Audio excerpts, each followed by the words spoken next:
السلام علیکم ورحمۃ اللہ وبرکاتہ نحمده ونصلی علی رسولہ الکریم اما بعد فاعوذ باللہ من الشیطان الرجیم بسم اللہ الرحمن الرحیم رب اشرح لی صدری ویسر لی امری واحلل عقدۃ من لسانی یفقهوا قولی ربی زدنی علما اللہم فقہنا فی الدین آمین یا رب العالمین۔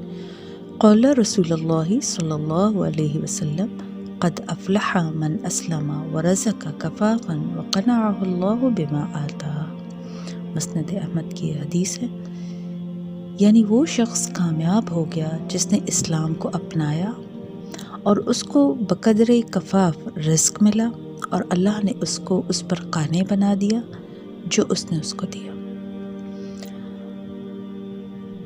اللہ سبحانہ تعالیٰ کی اس موجودہ جو دنیا ہے، اس کے نظام کو اللہ سبحانہ تعالیٰ نے اس طرح بنایا ہے کہ یہاں پر کسی کو بھی تمام کی تمام اس کی من چاہی من پسند چیزیں نہیں مل سکتی، خواہ وہ کوئی بہت بڑا آدمی ہو یا بہت امیر کبیر ہو یا بہت چھوٹا غریب سا آدمی ہو یا مڈل کلاس ہو، جو بھی ہو، کسی بھی انسان کو اس کی جو من پسند جتنی بھی چیزیں ہیں، جس چیز کی وہ خواہش کرتا ہے اپنی زندگی میں، وہ اسے اس دنیا میں نہیں مل سکتا، کیونکہ قرآن پاک میں اللہ سبحانہ تعالیٰ کا وعدہ ہے وَلَكُمْ فِيهَا مَا تَشْتَهِي أَنفُسُكُمْ، سورہ فصلت۔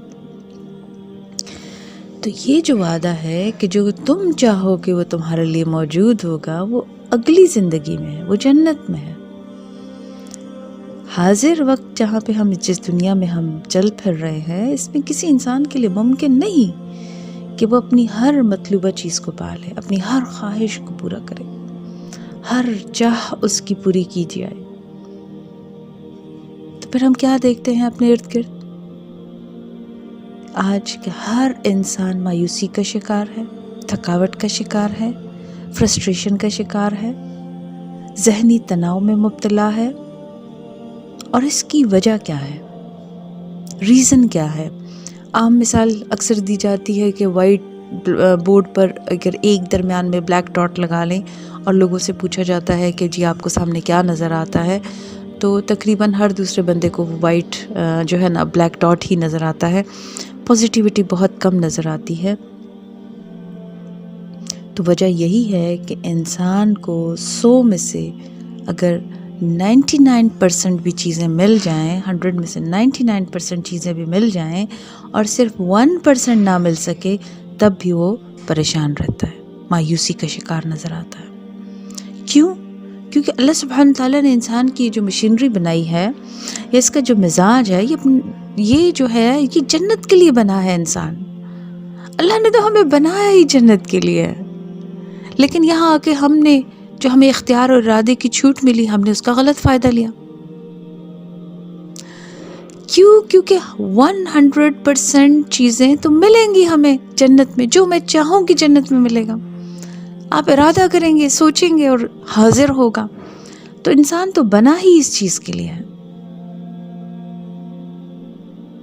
لیکن اس دنیا میں وہ اپنے مزاج کی وجہ سے 100 چیزوں سے کم پر راضی نہیں ہوتا، اور اللہ کے حکم کے مطابق، قانون فطرت کے مطابق یہ 100 کی 100 چیزیں اسے دنیا میں مل نہیں سکتی۔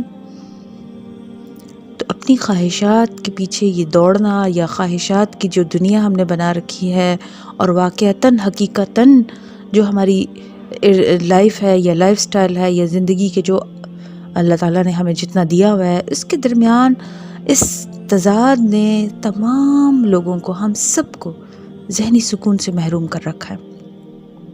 اب اس کا حل کیا ہے؟ حل ایک ہی ہے، اور وہ ہے قناعت۔ مطلب کیا ہے؟ قناعت سے مراد کیا ہے؟ کہ جو کچھ مجھے ملا ہے، میں اسے اللہ کی تقسیم سمجھ کر اس پر راضی ہو جاؤں۔ یعنی حرص اگر کروں، لالچ کروں یا زیادہ خواہش کروں، تو اس کا مطلب کیا ہے کہ میں اللہ کی بھیجی ہوئی پر، فطرت کی تقسیم پر راضی نہیں ہوں۔ اور اس کے مقابلے میں قناعت کیا ہے؟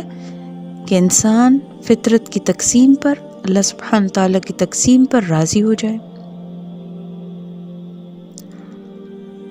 ذہنی سکون اور ذہنی بے سکونی، اس کا سبب یہی ہے، یہی ہے، یہی ہے۔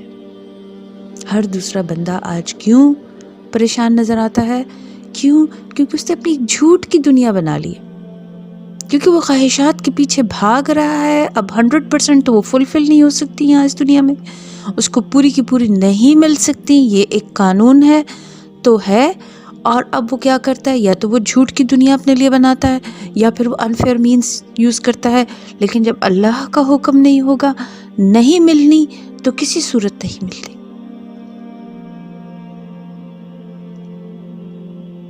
تو وہ کیا کرتا ہے؟ اپنے آپ کو دنیا بھر کی جہان کی پریشانیوں میں گھیر لیتا ہے۔ اگر انسان یہ سمجھ جائے کہ جو کچھ مجھے ملا ہے، یا جہاں پہ بھی میں پیدا ہوا ہوں، یا جس ماحول میں بھی میں ہوں، جو کچھ میرے ساتھ ہوا ہے وہ اللہ کے حکم کے مطابق ہوا ہے، فطرت کے قانون کے تحت ہوا ہے، تو وہ کسی یہ نہیں وہ سمجھتا، اس کے مائنڈ میں بھی یہ نہیں آتا کہ کسی انسان نے مجھ پر ظلم کیا ہے، کسی دوسرے بندے نے مجھے تکلیف پہنچائی ہے۔ تو اپنے آپ کے ساتھ بہت بڑی، جیسے کہتے ہیں نا کہ خیر کرتا ہے، بھلائی کرتا ہے، کہ وہ اپنے آپ کو بہت سی غیر ضروری پریشانیوں سے بچا لیتا ہے۔ تو یہی چیز حدیث مبارکہ کا مفہوم ہے، اسی لیے حدیث مبارکہ آپ کے سامنے رکھی کہ قد افلح من اسلم ورزق کفافا وقنعہ اللہ بما آتا، یعنی کہ وہ شخص کامیاب ہو گیا جس نے اسلام کو اپنایا، یعنی وہ شخص کامیاب ہو گیا جس نے اسلام کو اپنایا، اور جتنا اللہ سبحانہ تعالیٰ نے اسے رزق دیا وہ اس پر قانع ہو گیا، راضی ہو گیا۔